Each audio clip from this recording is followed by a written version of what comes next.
Hello, Sagittarius, Sun, Moon, Rising, and Venus signs. Kamusta kayo? Sana po'y nasa mabuti kayong kalagayan. Welcome back po sa Star Tarot. At kung bago kayo dito, welcome din po kayo. Please subscribe, like, share my videos, and leave me a comment kung nakaresonate po kayo. Thank you. So, first card ni Sagittarius, sabi dito, trust your instincts to discern the truth of the situation. Okay? Kasi nga, 'di ba, yung gut feel natin, yung instinct natin, that is ang tawag dito, ito yung intuition natin eh. Ito yung intuition natin speaking to us.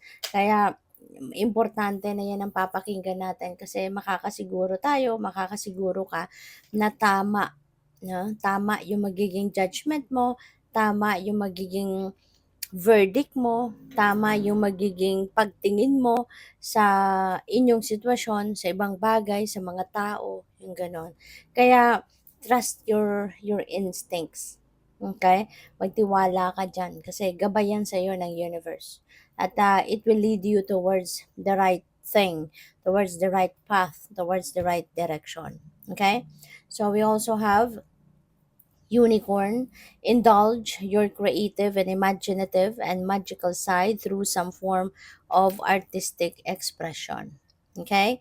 So gamitin ninyo no yung inyong mga talents, yung inyong creativity, 'di ba? Yung creative ideas ninyo, yung mga imagination ninyo, i-ano ninyo yon, i-turn ninyo into an artistic expression. So, depende sa inyong sitwasyon kung papaano ninyo yan may express in a way, no, na artistic pa rin. But feeling ko kasi ito yung kapag nagawa ninyo yan, maraming tao yung mamomotivate ninyo, maraming tao ang may inspire ninyo, maraming tao ang pwedeng mapaginhawa ninyo because of what you are going to do. Okay? So we have Condor. You're too enmeshed in the situation. So step back and see the bigger picture before making any decisions or taking action. Okay? Kasi nga naman, 'di ba? If you are just focusing on kung ano lang ang nakikita ng mata mo, ano lang yung naaabot ng mata mo, doon ka lang magbabase ng inyong desisyon, 'di ba? Baka mamaya pagsisihan mo lang 'yan, 'di ba? Kasi hindi mo alam, no? Anong nangyayari sa outside of that circle, 'di ba? Kung diyan ka lang magfo-focus, so baka mamaya maraming bagay ang ma-neglect mo. Maraming bagay yung hindi mo mabibigyan ng tamang atensyon because yun nga, nakalimit lang yung tingin mo or nakalimit lang yung pinagbabasehan mo. Kaya mas maganda, 'di ba, na tignan mo yung sitwasyon na bigger picture para makikita mo yung all four corners of your situation at mas magiging effective and efficient kung ano man ang mga desisyon no na magagawa mo towards this. So, mas magpasensya ka pa, lawakan mo pa yung pagtingin mo. 'Di ba? Lawakan mo pa yung pagbabasehan mo ng inyong desisyon before ka gumawa ng action para makasigurado ka, 'di ba? Na tama yung gagawin mo, na hindi ka magsisisi in the end. So, maraming salamat for subscribing and if you haven't subscribed yet, subscribe na kayo. And maraming salamat din for not skipping the ads. Malaking bagay po yan sa akin. And also, please click the join button sa baba ng video kung gusto po ninyo na mag-join sa membership. Okay? So, what else? We have your truth is powerful. So, napakaganda nito. Kasi, paalala ito sa inyo, no? Na huwag mong maliitin ang sarili mo. Huwag mong maliitin kung ano yung kakayanan mo. Do not belittle yourself. Okay? Kasi, kung ano ka, kung sino ka, kung ano yung alam mo, that has a power. Diba? That has a power to change your life. That has a power to change other people's lives for the better.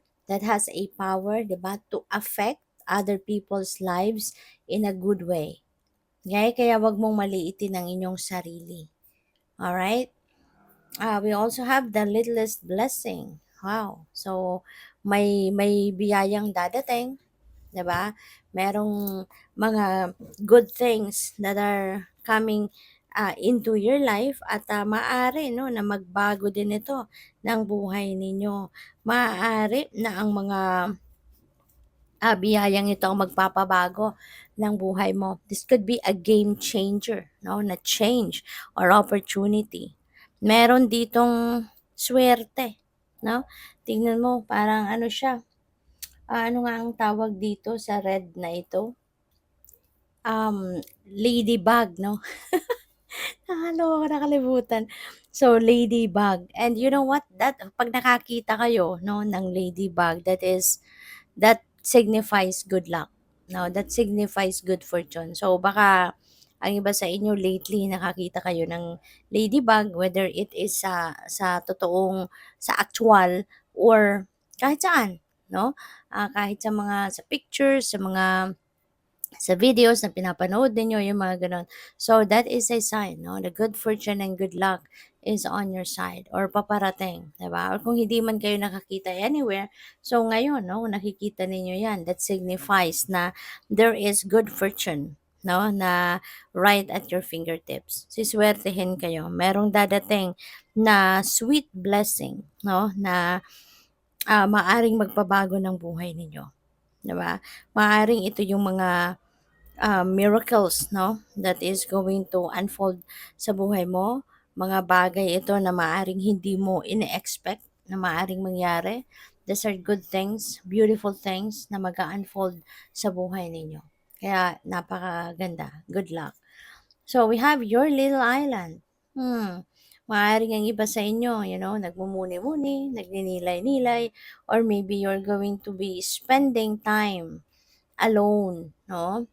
You're spending time by yourself. Maaaring gusto ninyo na mag-ano kayo, magnilay-nilay, magmuni-muni. This is the time that you're going to spend by yourself. Magme-me time kayo, magso-solitude, and go for it, Sagittarius. If you feel like you're being called to spend time in stillness and in solitude, go for it. Kasi baka meron ditong mga important guidance na kailangan ninyong marinig.